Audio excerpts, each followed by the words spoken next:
Hi Ruth, let's walk through the process for finding Capstone, what's it called? Software Capstone Together. So I'm here at the Madison College homepage. I'm going to click Careers, Programs, and Classes. I'm going to do a find for medical administrative specialist. You can just scroll down until you see it. So I'm going to click there. Then in the middle, I'm going to click Curriculum.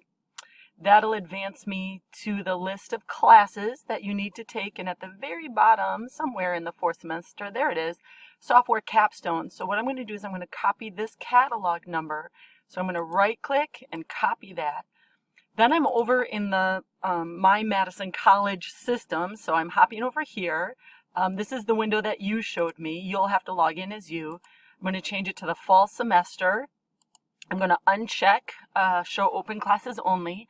I'm going to change Course Career to Degree Career. And then, let's see, I want to select additional search criteria. And not the class number, I want the catalog number. Well, I tell you what, we can do this a different way. We're going to say we're the instructor last name is Euro because we know that Chris teaches the class. And then let's do a search and see what we can find. That'll bring up all of Chris's classes, and what we're looking for is Software Capstone. That's interesting. Software Projects is listed. Okay, maybe that's what our trouble is that it's listed under Software Projects.